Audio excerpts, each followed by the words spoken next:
Good evening and welcome to Goodwin Live. It's Monday the 8th of June. I hope everybody's well. We've got a very interesting show tonight. We've got 4 guests, all bring different interests to us, and there's a hell of a lot of things for us to talk about.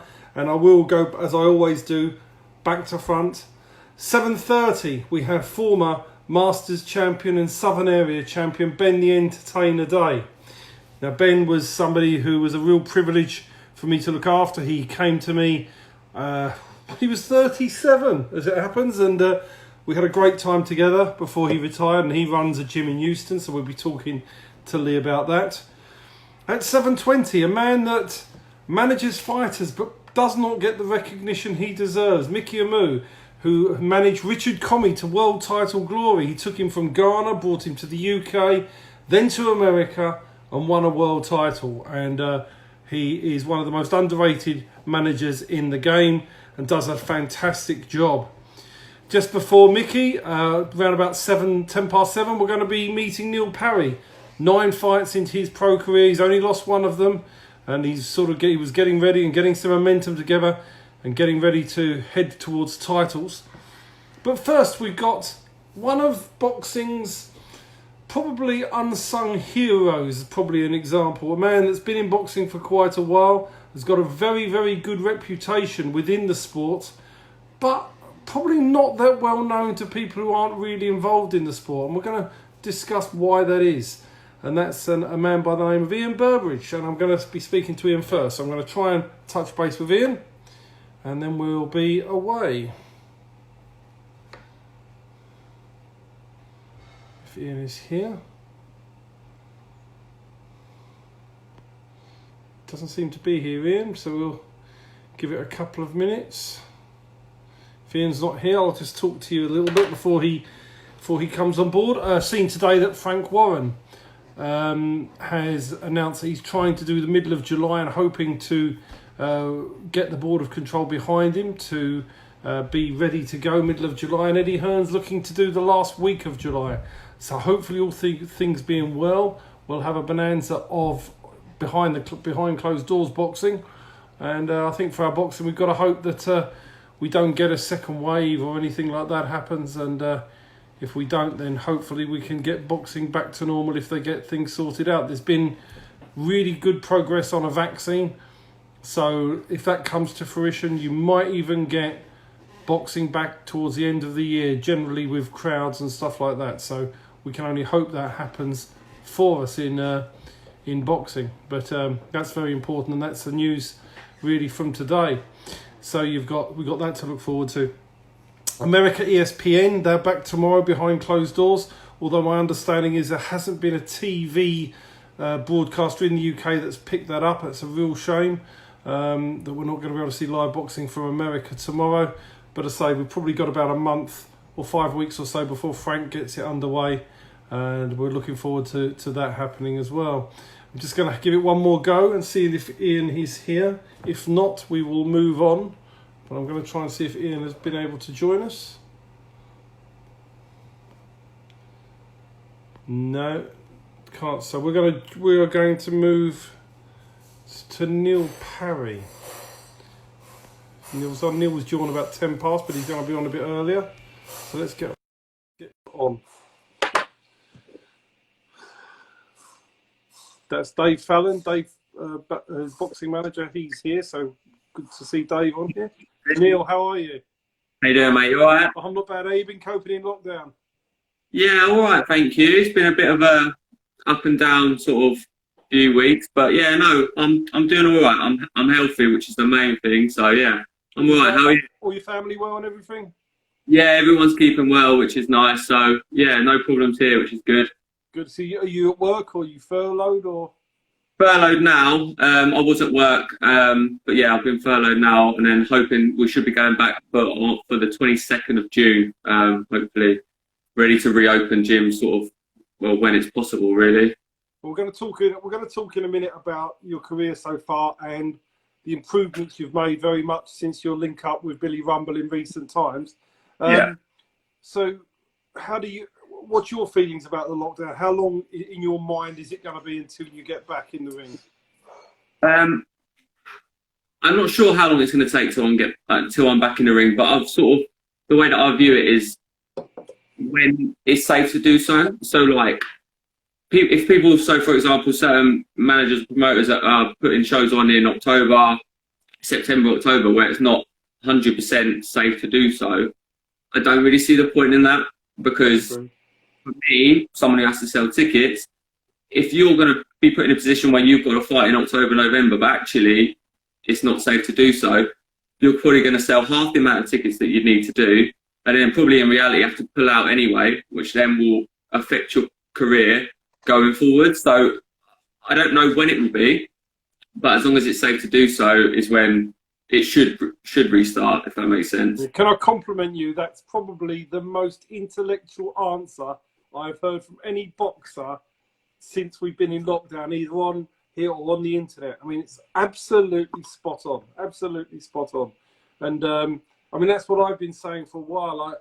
You know, you've got to get people to feel safe. The only way to feel safe is for the virus to disappear, or to get herd immunity via a vaccine.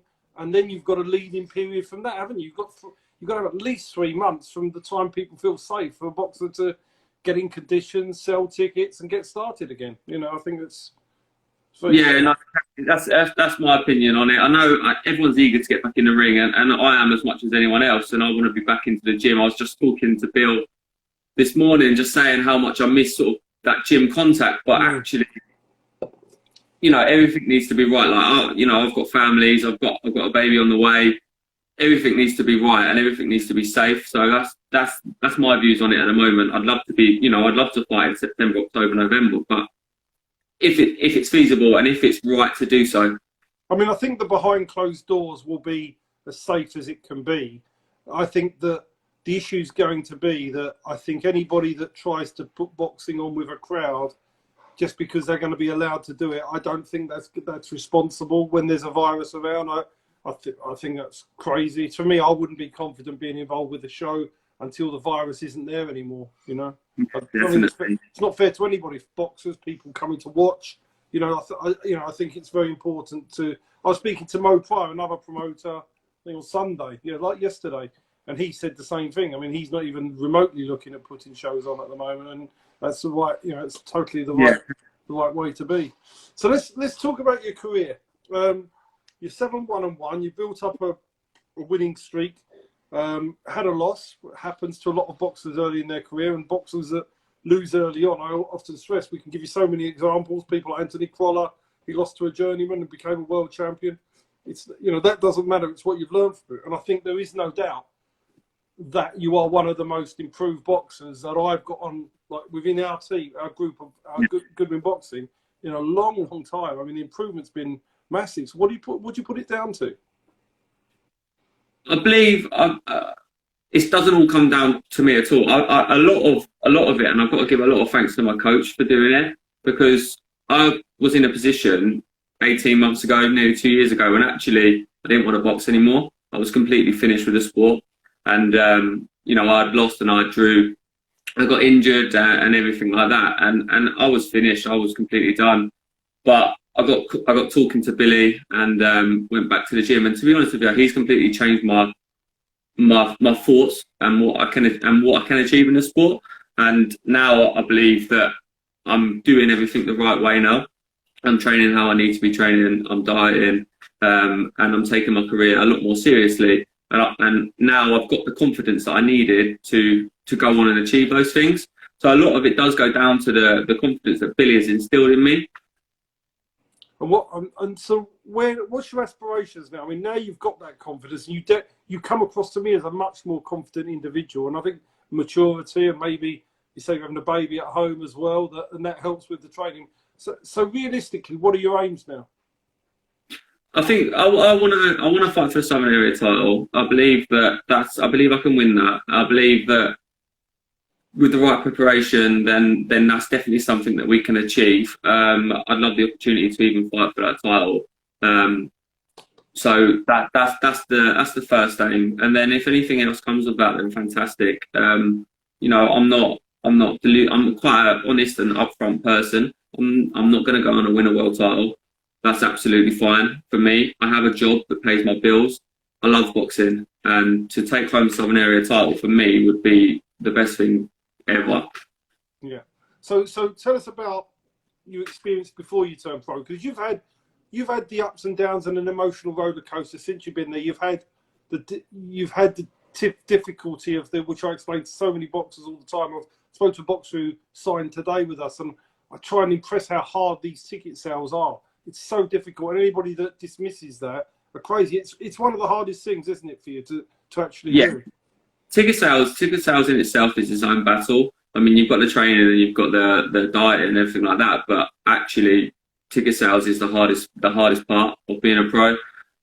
A lot of people will buy tickets for your debut and your first couple of fights, but until you're in the mix for titles, the ticket sales, which I've sort of experienced, does go off. So it is deflating at times, but at the same time, you need to understand that people have got to pay their hard-earned money to come and watch you fight, and it's not a cheap day out. So as much as, you know, your first few fights, you may get 150, 200 people, but that does die down until you're, you know, sort of going to that higher level.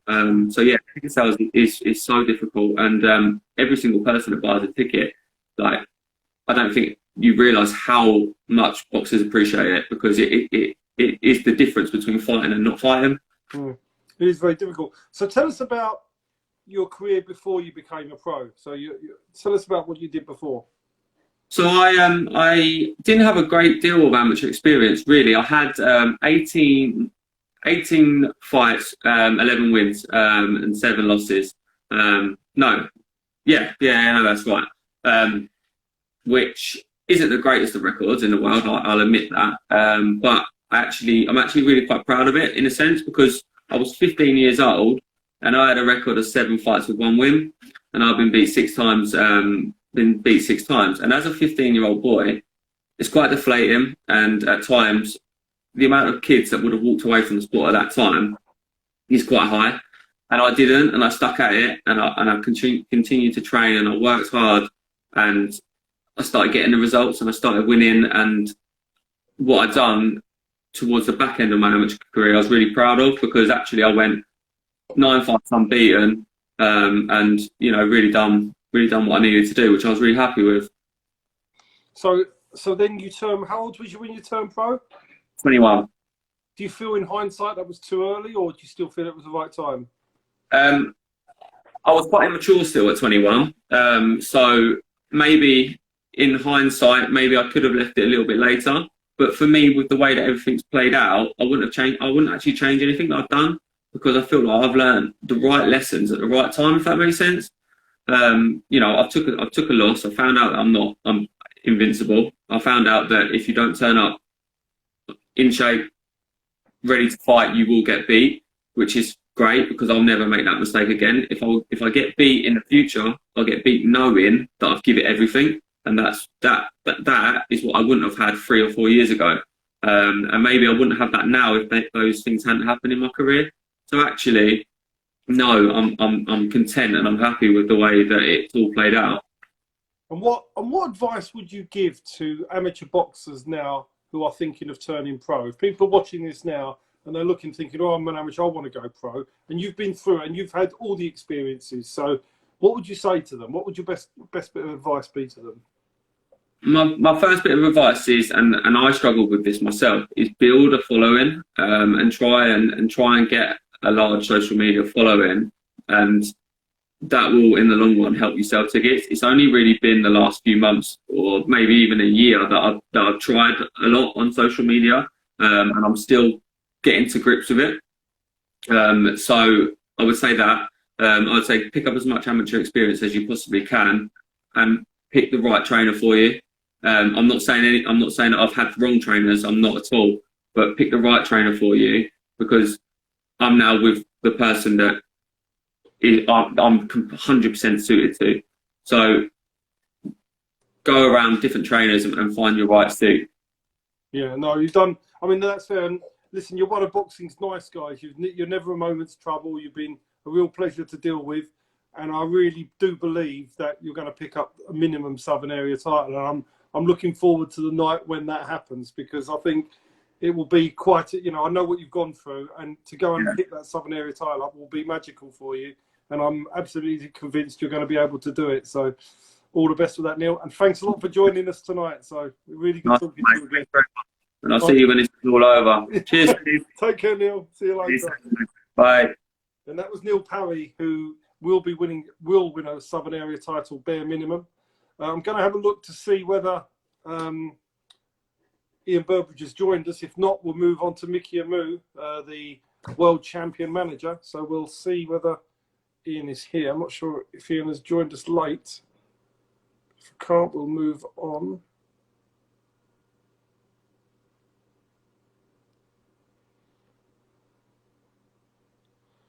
No, I still can't see him. He'll be the first one that be the first time that somebody has not joined us. So we're going to move on now. We'll have to. Something's obviously happened to him. Let's join my friend Mickey. Now, Mickey Amu, who's Richard Comey, Duke Meeker, 2-star people that ranked in the top, one world champion, and one guy that's on the verge of a world title shot. But I think he's lost. I think it's his first time he's tried to use this. Let's try again. Got to try again, Mick. Just press the accept button and we'll be away.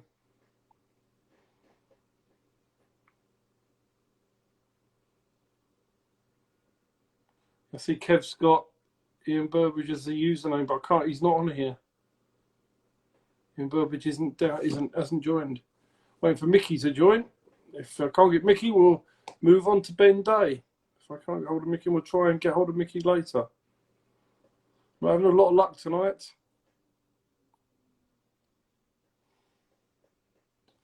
Well, I'm going to move on to.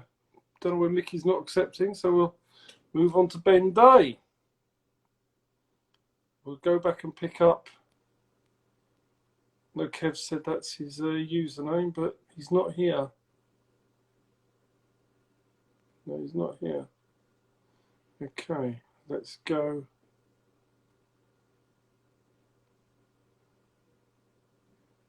Try and find Ben Day on here. Well, no, this is Lorraine Richards is on here, and one of the future stars of British boxing. Lorraine Richards, absolute brilliant fighter. Brilliant fighter. If you haven't watched Lorraine Richards box, go and watch him because he's an absolute pleasure to watch. Really good thing. So let's join Ben. I'm going to come back to you, Mick, if you can work out how to do it. But we'll join Ben Day. There we are. Here's my man. How are you? How we doing? The man that never ages. Hey, Benjamin Button. How are you, mate? You good? Give me my bird. Here, look. If someone come to say hello. You see my bird? Oh, there he is. There's Paulie. Oh, dear. There we go. Oh. There you So, are. yeah, after we finish with Ben, I'm going to pick up Ian and Mickey, hopefully. But, Ben, how's life with Oh, you, I'm mate? looking good. You still got the gym down in Euston, haven't you? Yeah, we still got the gym. Concerning times, but I'm very proud of it because like all my members have stuck by me, you know. Obviously, you've kept everybody there. Have you? Yeah, It's a brilliant gym. It's a brilliant gym. That says a lot because you know, I think other gyms and that they would just cancel their membership and that kind of thing, you know. So very proud. Like a couple have cancelled because people have got their own issues, their own priorities, and 70 quid a month. Well, you know, I mean, it's a lot to someone, isn't it? So, Yes. so I'm very proud of it. I'm very proud of it. It just shows you it's more than just a gym, isn't it? No, exactly. You could see that when I was down there. It was a big camaraderie. So we're talking about a man with no amateur experience who wins a Masters title, a Southern Area at the age of 37. Without getting hit.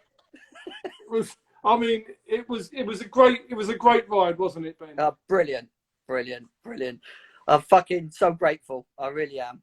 Very, very. It's just brilliant memories. It really is. But you know, never say never. It's not over yet. I might have to do a lot of grovelling. So when you look back on your boxing career, because what you achieved with absolutely no amateur experience, and I remember you know, you said you just learnt on the job, was nothing short of outstanding. And Yeah. when you look back on it, what are your highlights from from your professional career? Do you know what? To me, it was kind of like a blur, to be honest. It was just like, when you said to me, fight for a Southern Area title, I'm like, what the fuck is that? Because I was like, I'm just like so new to the game. I'm so new to the game. I didn't know much about it really. I just joined Rooney's boxing gym. Do you know John Rooney? Yeah. Yeah, so I joined Rooney's when I got done for drink driving. And I just thought, I'll give it a go really, and I did up his gym, and I just started sparring everyone, and I was doing all right. And then my mate Mick Collier granted me a license, so I thought, yeah, might as well we'll just go for it. And it's just been an absolute blur since. Like, when I fought Robin Deacon on my debut, I was just like, oh man, it was just crazy. So I had one white collar fight. A year later, I had another white collar fight. A year later, I was punching Robin Deacon in the head. Like, it's just, and then obviously I went all the way to win a Masters in the Southern Area without a loss. And I was just like, fucking looking back, I have to pinch myself because it's a great achievement, right? 100%. And even after you won the Southern Area, you had an absolute ding-dong battle with Floyd Moore, which could have gone either way, didn't you? And it was just a fantastic fight, wasn't it? Toe to toe. Toe to toe. Respect to Floyd. Like, I wasn't down at all after that because I believe it could have gone either way, really. To be honest, it depends what style you like, or it's just an opinion of the referee. And I think 2 points. I lost by 2 points or whatever. I don't know. So there's nothing to be upset about at all. Nothing to be upset. No. I'm very proud of myself. It was smashing. I missed it. So what is there? So what's in your? I mean, you gave the entertainer was an apt nickname. You gave everybody entertainment every second you were in the ring. I think you're missing a bit of entertainment there, Steve. I think we need to recycle another one of you. I think so. Yeah, something like that. So what does life hold for you now? I mean, life in general, because I mean, you've had your battles, same as Leon Mackenzie's had. Yeah. I mean, how are you now? I'm in a very good, stable mood. Very stable, on medication, and I was diagnosed with bipolar, which was crazy highs in mania, and like you do crazy stuff. Like I thought it was just normal. You never go to the doctors when you're buzzing and happy, do you? You only go when you're down. So that's what it's very hard to diagnose. So just stable life really, and just getting on with my business, and and cracking on with things, and taking medication, eating right, staying away from alcohol, because I used to use that to self-medicate, because every time I was feeling down, I just needed that to just a bit of escapism for a few hours. When the drink wore off, the depression come back, and I've been places people don't come back from. I can honestly say that, but I've had the grit and the determination, and I've come back from it. So if anyone's struggling out there, seek help straight away. I wouldn't say talk to people, because you can talk to the wrong person. They could just tell you to get on with it, or just oh, come on, you'll be all right, and all that. But speak to professionals. That's why professionals are there. Speak to the professional straight away. If medication doesn't work, it doesn't work. If it does, accept it. Don't worry about it. It worked for me. It's maybe put on a bit of weight, but I'd rather have a bit more weight than feeling ill, or even like you don't want to be around. So I think it's a price to pay, isn't it? And when did you last have any? When was the last time you drunk any alcohol? 6 months now. At Christmas, okay. I was like, I don't even enjoy it. I was only literally self-medicated, just to get through the day. And I just thought, I drink him, and I thought, I don't even like you. You've just destroyed everything. You killed my father. You've killed families around me. You've just, I got done for drink driving twice, and just craziness. And I just thought, since I've stopped drinking, opportunities have come my way now, and I don't think the opportunities would have been there if I kept drinking. So I was given more opportunities. I'm even writing a fucking book now, even though I didn't do well at school. That'd be a great read. Hopefully get it published. I can honestly say, since lockdown, I've been writing 8 hours a day, non-stop. About goal setting, mindset, achievements in life, and just I would say it's a guide to a good life, and where misfortunes become opportunities. Don't look at them as failures, as look at, you know, as places to grow. And I honestly think this book, I will guarantee this book will help so many people. It really was. And it feels like I've had to, because I don't know, whatever you want to say, God or whoever, but something put me in that position to really know that I could handle being in the depths of despair, to come back, to show everyone that it's possible. And here I am. And you've done it, and you're still going strong. So, have you got a partner at the moment, or are you on your own, or? What do you mean, man? No, not a man. I know you're not. I know you're straight, man. I know you're straight. I'm a good-looking guy. What are you talking about? Yeah, I've been with Nerys 20 years. You're still together. Brilliant. Yeah, of course we are. Yeah, yeah. If it wasn't for her, I wouldn't be here right now. I wouldn't be talking to you. You know, I've been with Nerys. She was very supportive of you all the time, wasn't she? Lovely lady. Yeah. Most definitely. And that's, you know, that if you're with someone, you're with someone through thick and thin. You know, because you go through depression, or you can go through anything in life. You know, you get your hands and your arms cut off. You listen. That's part of it. It doesn't mean you've got to be married. You're with them, and that's what we've got. Something special. Yeah, no, it's brilliant. Well, Ben, I'm so glad to see you in such great form. It's really good to speak to you again. And the parrot. Yeah, and the parrot. And when this is all over with, I'll come down to London and we'll go out for a bite to eat, because I really want to catch up with you. So no alcohol. No alcohol. All right? No alcohol. No water, Diet Coke, and some food. That sounds like a good plan. Great speaking to you. All right, you take care. You take care, Ben. I'll see you soon, mate. Bye, mate. Take care, my friend. Bye. Cheers. Bye. And that's Ben Dave. Fantastic man. I love him to bits. It's been brilliant to be a part of his journey. So I'm now we've got Ian Burbedge. Just a quick question on there. Do I believe we'll get better judging without a crowd? You hope so. But yeah, it's a very good point. And I have dealt with that on one of the other shows before. Right, let's see now. We need Ian Burbedge and Mickey Amu to finish this off with. So let's try and see who we can, because we missed them earlier. Let's try and get hold of them. It's been difficult tonight.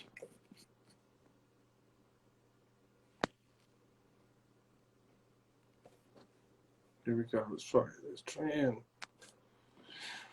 We'll try Ian, and then we'll try Mickey again, and then we'll get everybody on with any luck. The elusive Ian Burbedge. Got him. He's coming. Steve, we got it. We got it. How are you? Lovely. We're in. How's life? Oh, good, mate. How are you? Yeah, very good. I was thinking about how to describe you, and I sort of think it's probably the best coach that not many people know. That'll probably be a sort of a fair. It's very flattering, and I'll take that, Steve. To be honest with you. So tell us. I mean, obviously people don't know you, so let's get out there. How long have you been involved in professional boxing, Ian? 12 years. 12 years, bloody hell. 12 years.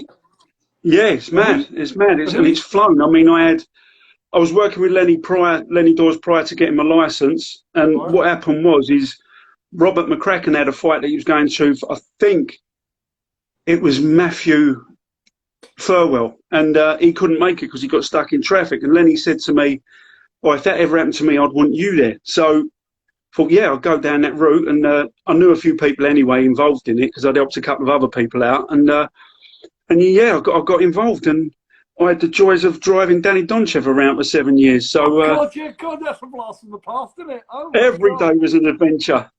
Is he back in Bulgaria now? God knows where he is. I heard he was in America, then I heard he was in Canada, then he was seen at Kingston shadow boxing at a bus stop. So who knows? Which, as you know, Steve, that suits him, doesn't it? So yeah. I mean, so tell us about the various fighters. Obviously, Lenny Dawes is a well-known one. Yeah. Who else have you looked after apart from Louis Adolphi? I worked with.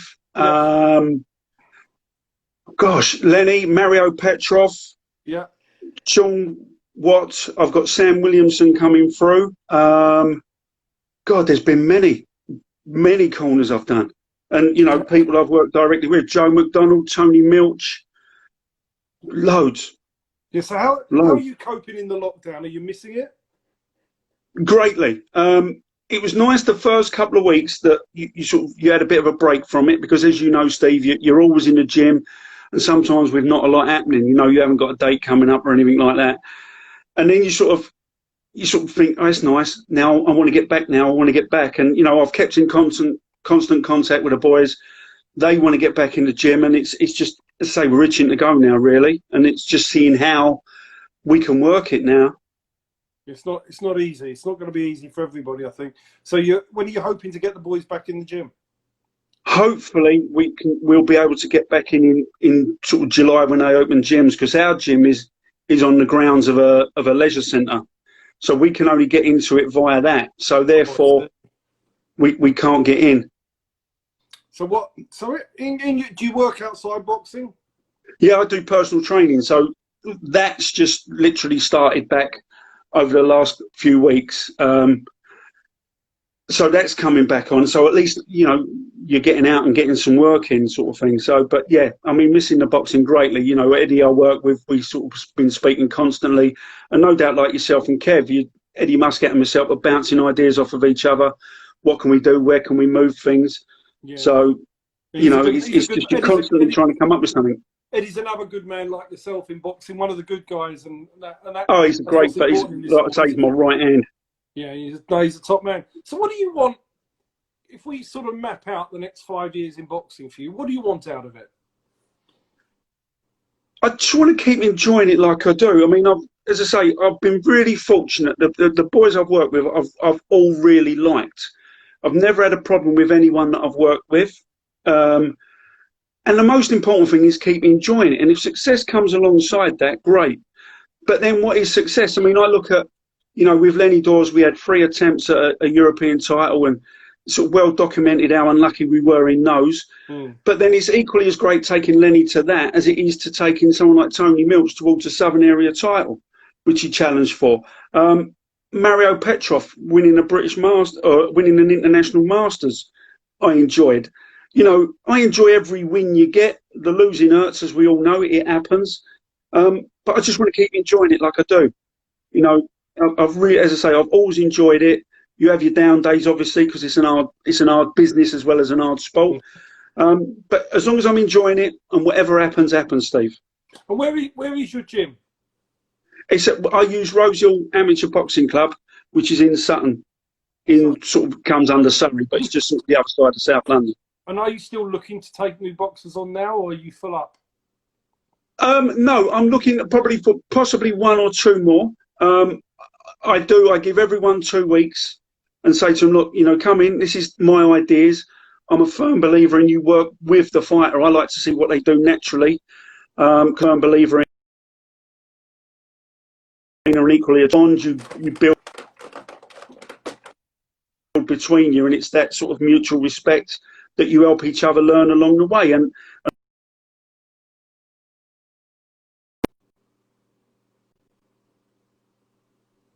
they can go with no hard feelings whatsoever.